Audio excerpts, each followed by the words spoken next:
Ya, puji Tuhan. Shalom Bapak Ibu. Salam sejahtera dalam kasih Tuhan kita Yesus Kristus. Bersyukur kepada Tuhan sore hari ini. Kembali kita boleh bersama-sama memperingati hari kenaikan Tuhan Yesus. Yang oleh pemerintah kita diberikan hari libur nasional. Tidak semua negara meliburkan hari ini, tapi pemerintah kita memberikan satu kesempatan yang luar biasa untuk hari ini, bahkan mengubah nama hari kenaikan Isa Al-Masih sekarang menjadi hari kenaikan Yesus Kristus. Sebuah hal yang patut kita syukuri dengan luar biasa, sebab Tuhan yang begitu baik bagi kehidupan kita, Dia menyatakan kuasanya yang luar biasa di dalam seluruh kehidupan kita sebagai anak-anak Tuhan. Bapak Ibu dikasihi Tuhan, sore hari ini kita akan melihat apa yang firman Tuhan tuliskan dalam Kisah Rasul pasal yang pertama di ayat yang ke-9. Kitab Kisah Rasul pasal yang pertama ayat yang ke-9.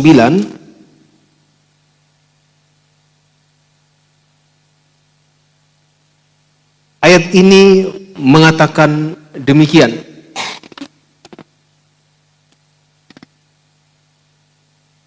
Sesudah ia mengatakan demikian, terangkatlah ia disaksikan oleh mereka dan awan menutupnya dari pandangan mereka. Sekali lagi saya bacakan. Sesudah ia mengatakan demikian, terangkatlah ia disaksikan oleh mereka dan awan menutupnya dari pandangan mereka. Puji Tuhan. Silakan duduk kembali. Bapak Ibu dikasihi Tuhan, Kisah Rasul 1 ayat 9 atau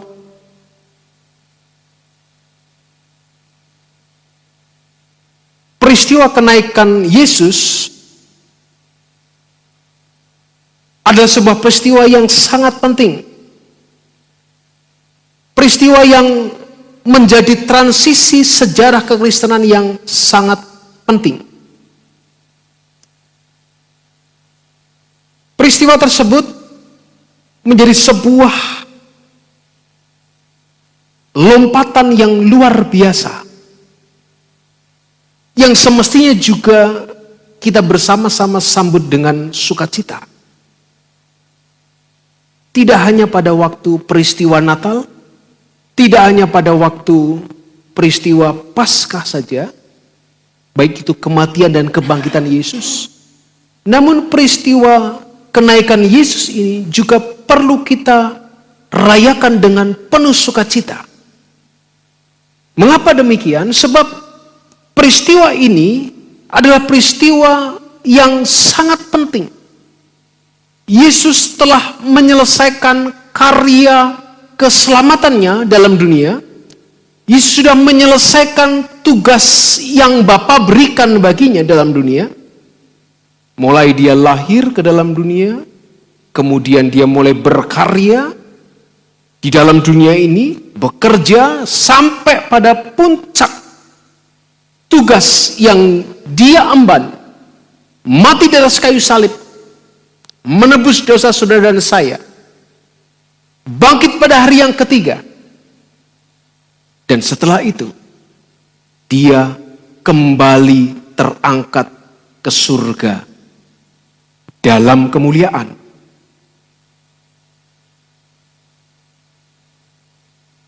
Peristiwa itu menjadi sebuah tonggak sejarah yang tidak hanya menggetarkan langit dan bumi, tapi ada pesan yang luar biasa di sana. Misi Yesus yang sudah selesai menjadi sebuah misi yang harus dilanjutkan oleh murid-muridnya, oleh saudara dan saya sebagai gereja Tuhan yang lahir 10 hari setelah peristiwa kenaikan itu, yaitu pada hari Pentakosta,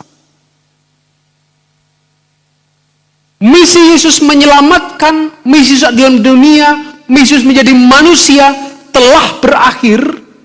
Maka sekarang giliran misi yang dia tugaskan dalam amanat agung, jadikan semua bangsa muridku.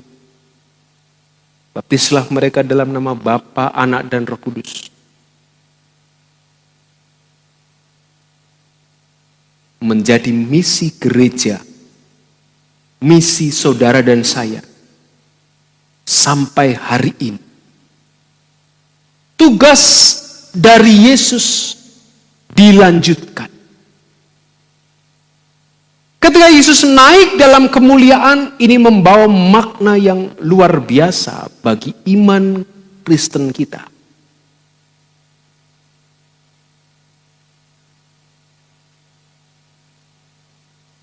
Yang pertama, kenaikan Yesus itu menegaskan kemenangannya. Yesus naik ke surga bukan kemudian, wah saya sudah tidak bisa berhasil untuk menyelesaikan misi, maka saya balik aja. Balik pulang saja. Ya. Misinya telah selesai. Dia sudah menang, dan kemenangan yang dia capai adalah kemenangan dalam kemuliaan. Menang atas apa? Menang atas kematian. Kematian yang diakibatkan oleh dosa itu telah dikalahkan. Kubur telah ditaklukkan. Dan kini dia duduk di tahta kemuliaan bersama dengan Bapa. Ini bukan sebuah kekalahan atau pelarian karena tidak sanggup untuk menjadikan semua orang pada waktu itu menjadi percaya kepadanya. Kalau gitu saya kasih tugas saja kepada murid-murid. Yesus kemudian tinggalkan dunia ini saja. Udah, kamu saja yang meneruskan, saya balik aja. Tidak. Dia kembali karena dia sudah memenangkan misi, memenangkan pertarungan, memenangkan perebutan antara maut dan kehidupan yang kekal. Kematian sudah dikalahkan. Kubur telah ditaklukkan. Upah dosa yang dikatakan maut itu sudah dipatahkan. Sehingga Yesus kembali ke surga. Dia naik ke surga dalam kemuliaan yang disediakan oleh Bapa. Itu sebabnya dalam Filipi pasal yang kedua tersebut, ayat 9-11 dikatakan, itulah sebabnya Allah sangat meninggikan dia dan mengaruniakan kepadanya nama di atas segala nama, supaya dalam nama Yesus bertekuk lutut segala yang ada di langit dan yang ada di atas bumi dan yang ada di bawah bumi, dan segala lidah mengaku Yesus Kristus adalah Tuhan, bagi kemuliaan Allah Bapa. Sudah bisa bayangkan demikian. Ada seorang atlet lari maraton yang dia mulai berlari sejak start awal.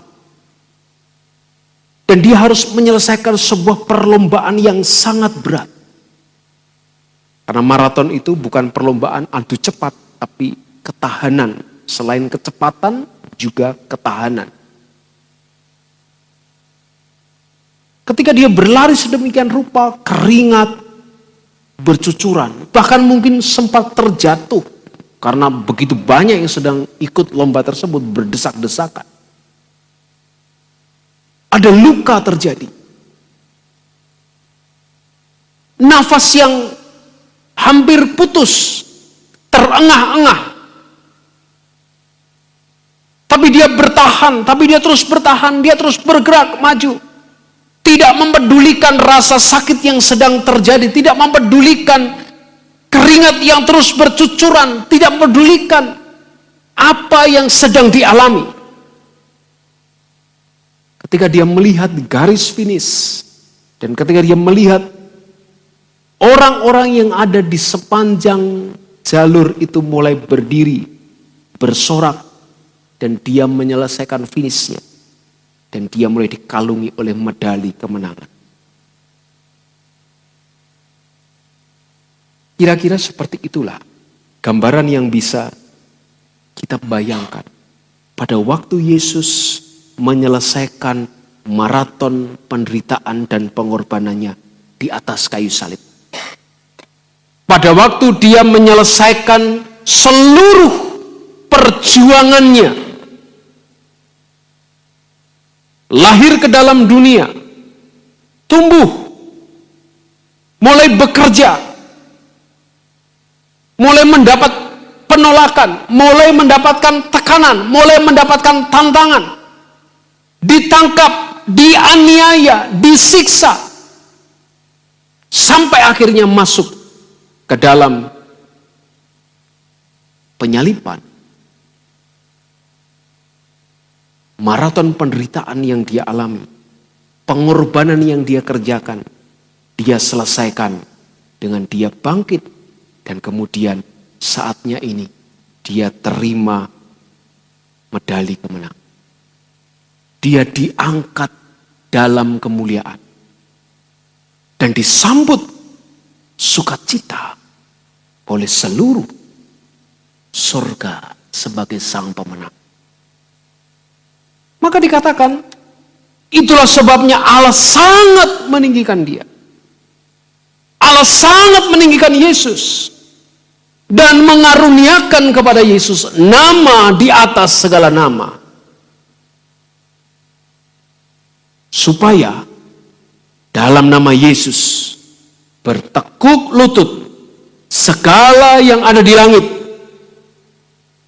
segala yang ada di atas bumi, dan yang ada di bawah bumi.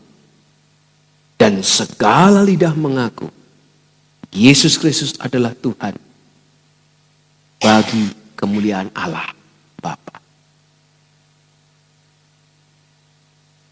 Kalau kita sedang merasa lelah menjalani hidup ini, kalau kita sedang merasa juga sedang bermaraton dalam hidup ini, ya, karena hidup kita ini juga seperti perlombaan yang sangat panjang.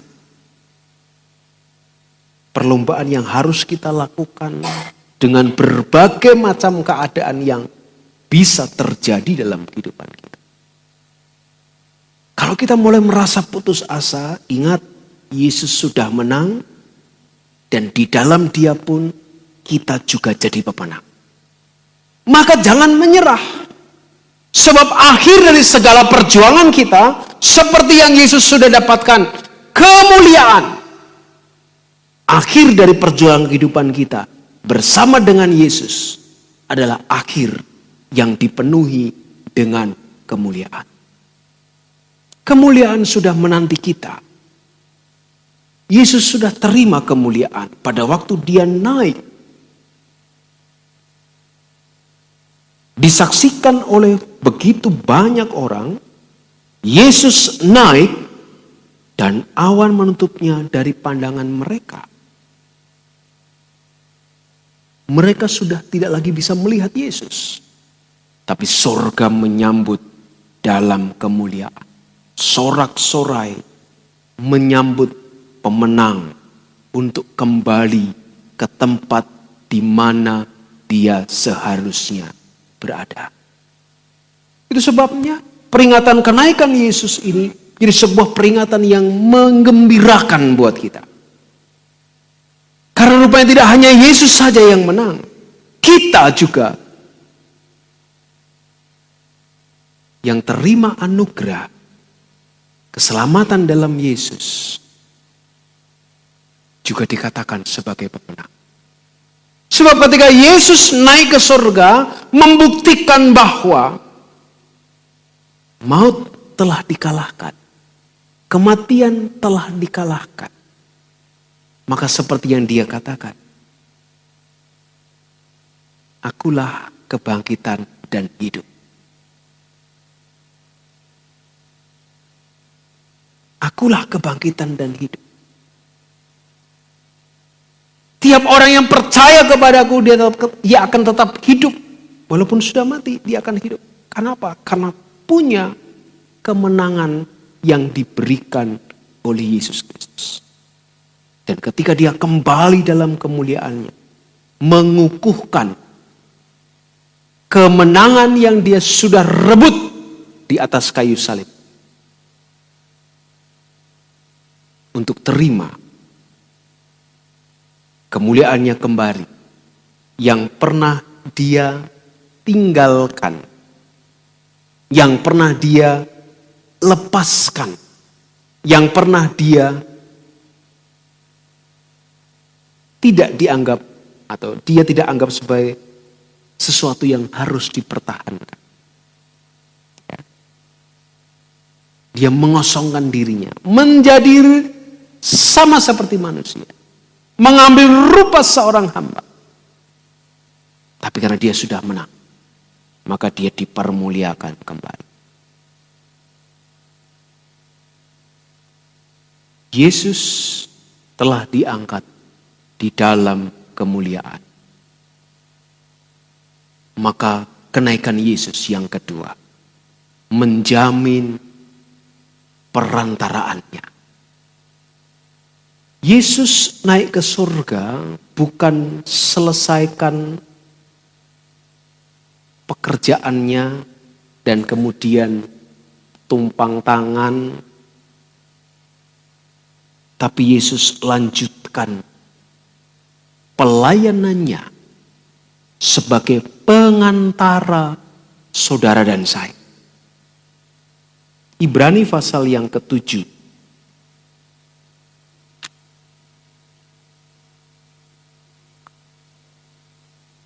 Ibrani pasal yang ke-7. Ayat yang ke-25 dikatakan.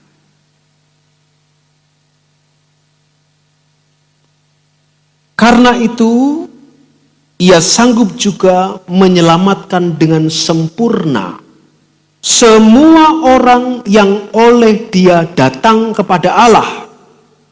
Sebab ia hidup senantiasa untuk menjadi pengantara mereka. Yesus naik ke surga untuk melanjutkan pelayanannya sebagai pengantara kita.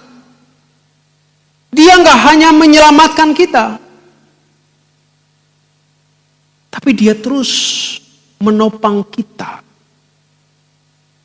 Menopang kita dengan apa? Menopang kita dengan doa. Menopang kita dengan menjadi pengantara kita di hadapan Allah.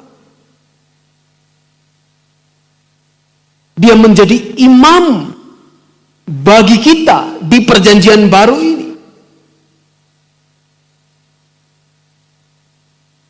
Dia menjadi imam agung buat kita.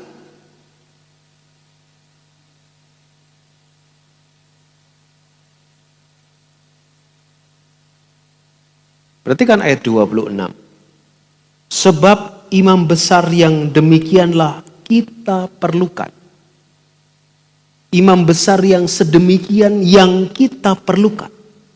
Yaitu yang saleh, tanpa salah, tanpa noda, yang terpisah dari orang-orang berdosa, yang lebih tinggi daripada tingkat-tingkat surga.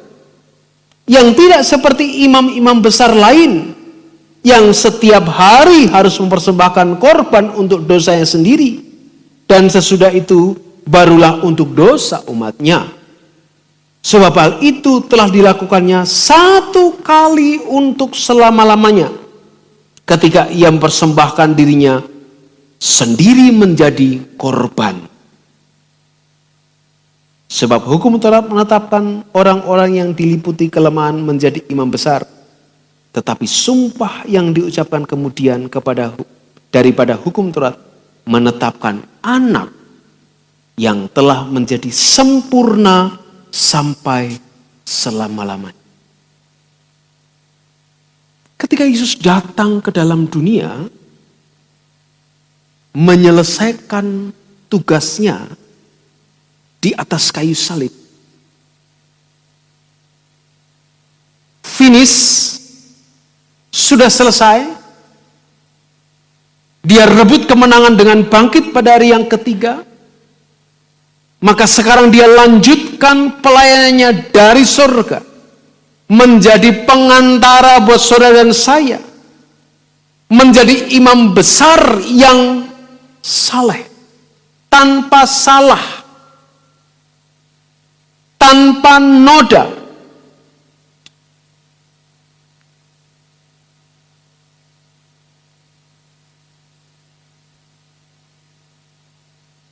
Dia terus mendoakan kita menjadi pengantara kita dengan Allah.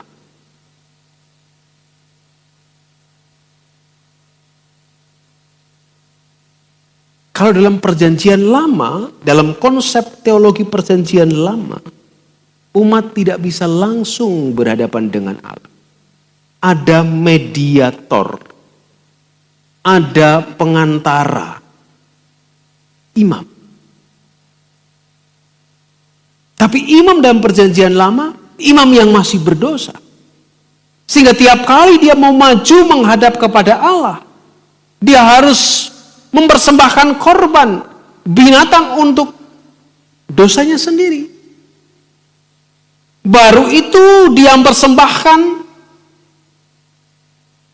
binatang lagi untuk dosa umat-umat. Dan itu dilakukan terus, berulang-berulang.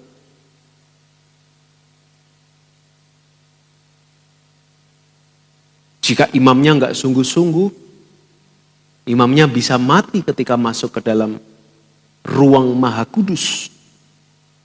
Itu sebabnya imam pada waktu itu ketika dia mau masuk ke ruang Maha Kudus, maka diikat. Karena nggak boleh sembarang orang masuk ke ruang Maha Kudus. Tidak boleh sembarang orang ketemu dengan Allah.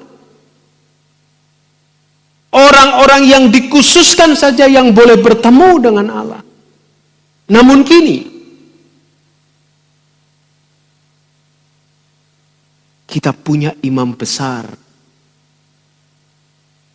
Imam agung. Yang sudah membuka itu semua. Membuka sekat-sekat antara umat dengan Allah. Sekali untuk seterusnya.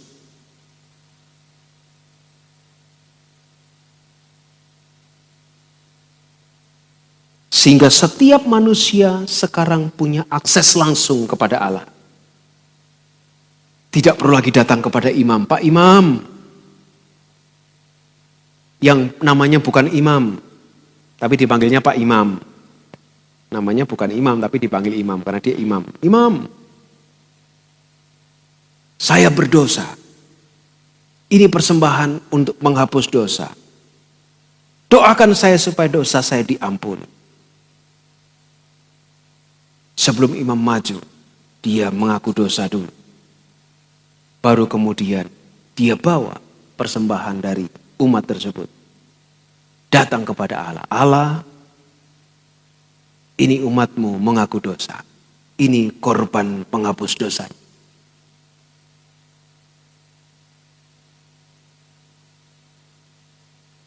Tidak bisa langsung kepada Allah. Namun sekarang,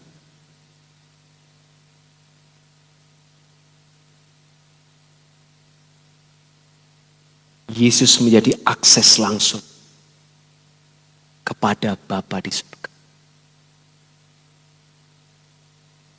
Menjadi akses langsung untuk setiap umat Tuhan bisa datang kepada Allah. Menjadi akses langsung untuk setiap umat Tuhan bisa berseru dan berdoa kepada Allah.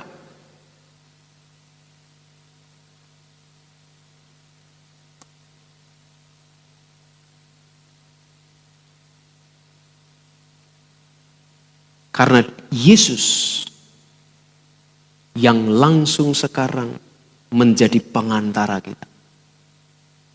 Allah sendiri, anak Allah itu, yang juga adalah Allah itu sendiri, menjadi pengantara langsung kita. Dia dengarkan doa kita. Mungkin ketika kita sedang mengalami persoalan, mengalami permasalahan, mengalami jatuh bangunnya kehidupan.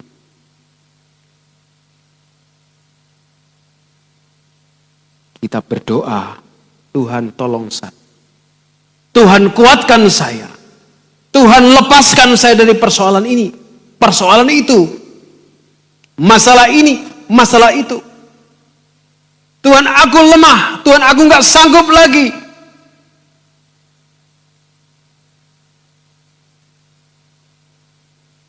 Kita bisa bayangkan begini.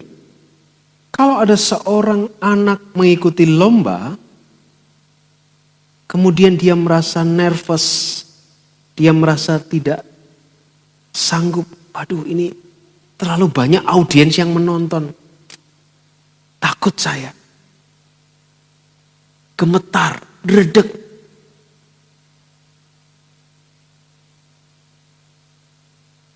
Kami biasanya pembina-pembina atau guru-guru yang menyertai lomba tersebut akan memberikan support. Ayo, kamu bisa. Seperti yang sudah kamu latih kemarin.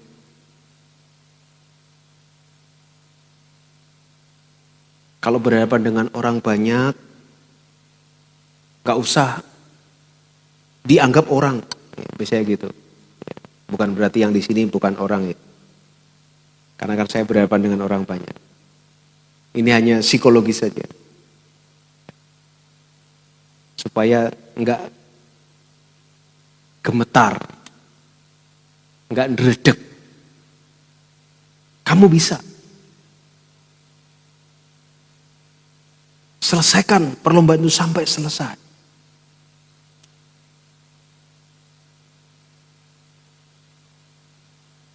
Maka murid tersebut selesaikan perlombaannya sampai selesai. Dan dia bersuka cita. Sekalipun mungkin pada waktu lomba itu orang tuanya enggak ikut. Hanya guru pendamping saja yang ikut. Tapi dia tahu ada yang menemani dia untuk melewati masa perlombaan itu. Demikian juga dengan Tuhan Yesus. Ketika kita sedang berlomba dalam dunia ini, di mana kita pun nggak tahu apa yang akan terjadi hari esok. Kita nggak tahu apa yang akan kita alami selepas ibadah ini. Tapi satu yang kita yakini di dalam Yesus, Tuhan katakan jangan khawatir akan hari esok. Aku tetap menyertai engkau sampai kesudahan zaman. Sekalipun kita merasa aduh berat Tuhan, nggak sanggup menghadapi ini, Tuhan tetap akan menguatkan. Ayo kamu bisa, kamu sanggup, ayo bangkit lagi. Terlalu berat Tuhan. Yesus sebagai pengantara mendoakan kita, menyemangati kita. Persoalan, pencobaan yang kamu hadapi ini biasa kok. Nggak akan melebihi dari kekuatan kamu. Kamu bisa. Terlalu berat Tuhan, kan ada aku. Belajar daripadaku. Kamu yang berletih, lesu, lemah, datang kepadaku. Aku akan berikan kelegaan. Belajar daripadaku. Kuk yang kupasang ringan. Jadi ketika dia sudah naik ke surga, dia nggak tinggal diam. Dia tetap perhatikan saudara dan saya. Dia menjadi pengantara kita. Dia menjadi imam besar kita. Dia menjadi penopang kita. Dia menyemangati kita. Bahkan ketika kita jatuh, dia tetap akan terus menemani kita mengangkat kita, mempedulikan kita, sampai kita bisa bangkit kembali.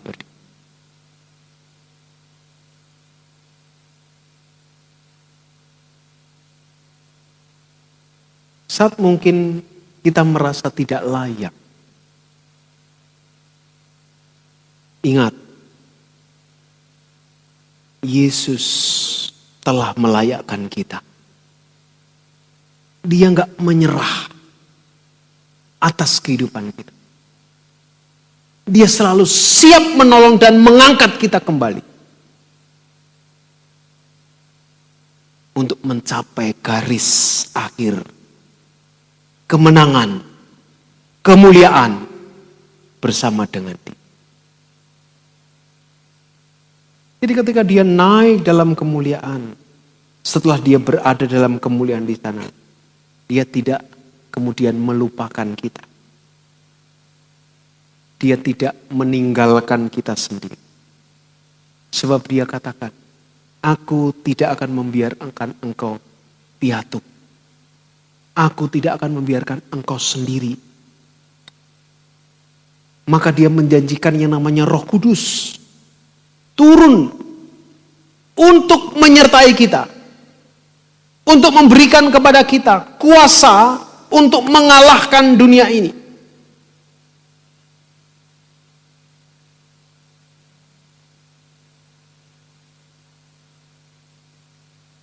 Dan Dia tidak akan biarkan kita jatuh tergeletak.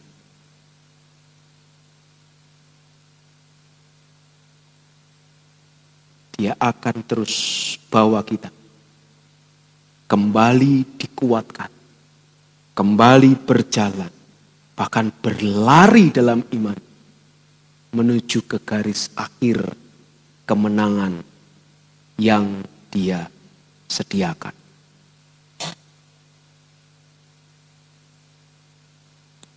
Ketika Dia sudah diangkat dalam kemuliaan, ada satu perjanjian juga yang Dia nyatakan.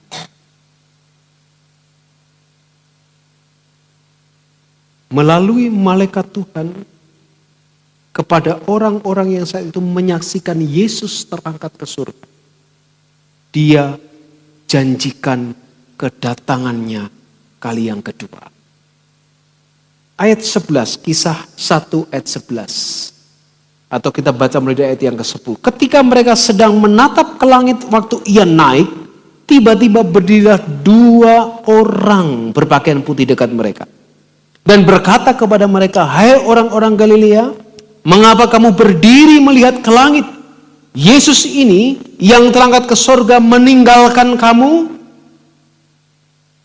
akan datang kembali dengan cara yang sama seperti kamu lihat Dia naik ke surga. Jadi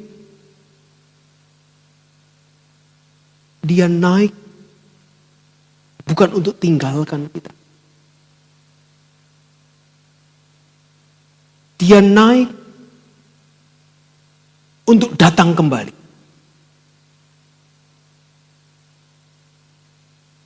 Yesus naik ke surga dengan janji bahwa Ia akan datang kembali.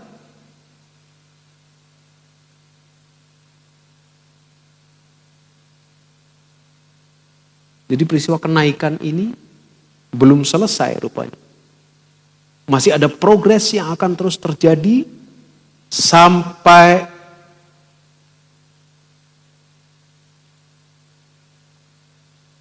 Dia kembali nanti. Ada peristiwa agung di mana Dia akan kembali dalam kemuliaan untuk menjemput saudara dan saya. Seperti ayat yang biasa kita dengar ketika kita ada di pemakaman ya, di Tesalonika tersebut.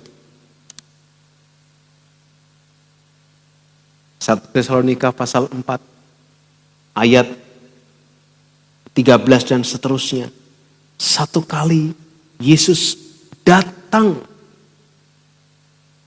datang menjemput di awan-awan, ya. Ayat 16. Sebab pada waktu tanda diberi, pada waktu penghulu malaikat berseru dan sangkakala Allah berbunyi, maka Tuhan sendiri akan turun dari surga dan mereka yang mati dalam Kristus akan lebih dulu bangkit. Sesudah itu kita yang hidup, yang masih tinggal akan diangkat bersama-sama dengan Dia dalam awan menyongsong Tuhan di angkasa. Jadi peristiwa kenaikan pada waktu itu masih ada progres yang begitu panjang yang akan diakhiri dengan sebuah momen agung.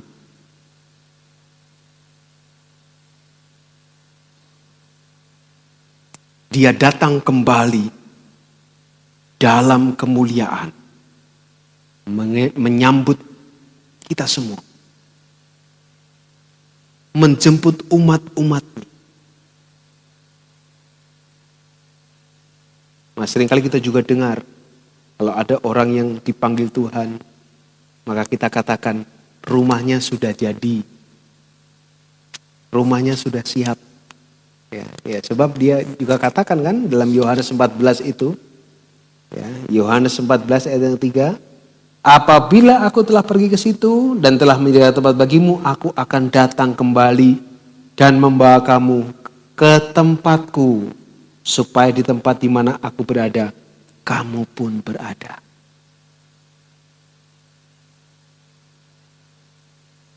Ada momen yang agung nanti. Yesus datang lagi. Bukan sebagai bayi di kandang, tapi Dia datang sebagai raja di atas segala raja, dalam kemuliaannya, untuk menjemput saudara dan saya menikmati tempat yang Dia sediakan.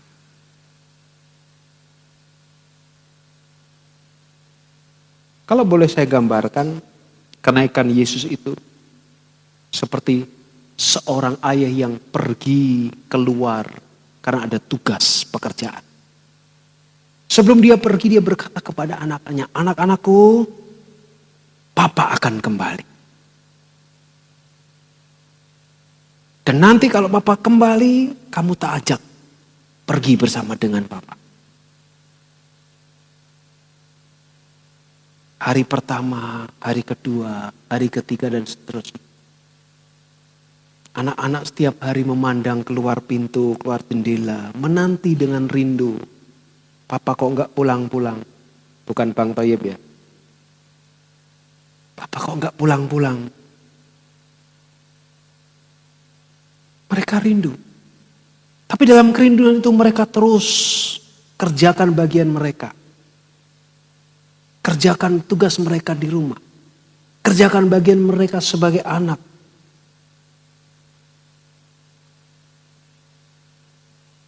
Dan selalu siap jika tiba-tiba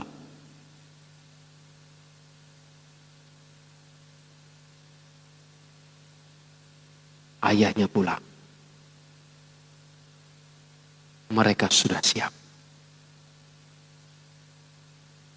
Bukankah ini juga seperti kehidupan kita? Yesus naik ke surga, tinggalkan kita yang ada dalam dunia ini sementara waktu. Tapi Dia juga katakan, Dia akan kembali. Satu kali Dia akan kembali lagi. Kita rindu, Tuhan segera datang kembali. Dulu ada lagu lama itu, kapan Yesus kembali? Kapan Yesus kembali ke dalam dunia ini? Sungguh tak lama lagi.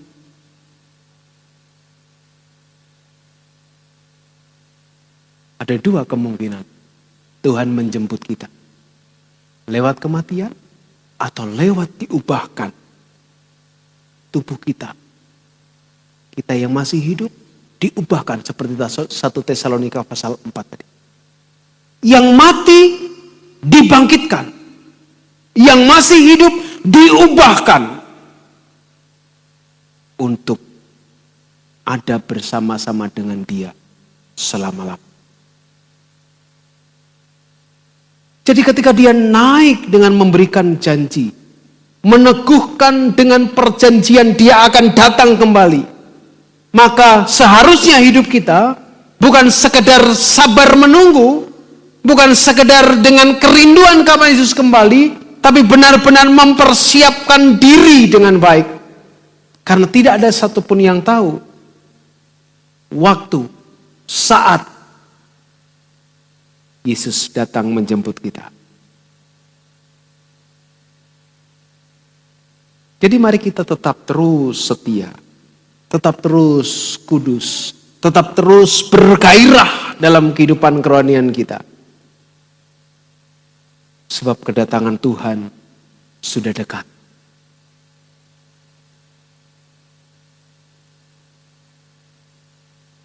Tuhan bisa hadir membawa kita ke tempat yang Dia sediakan. Saya katakan tadi dengan dua cara. Lewat kematian atau lewat dengan pengubahan tubuh kita. Tapi yang pasti, satu kali Dia pasti akan kembali. Janji kedatangannya iya dan amin. Dan caranya pun disebutkan di ayat 11 itu. Dengan cara yang sama, seperti kamu melihat Dia naik ke surga, Dia akan turun.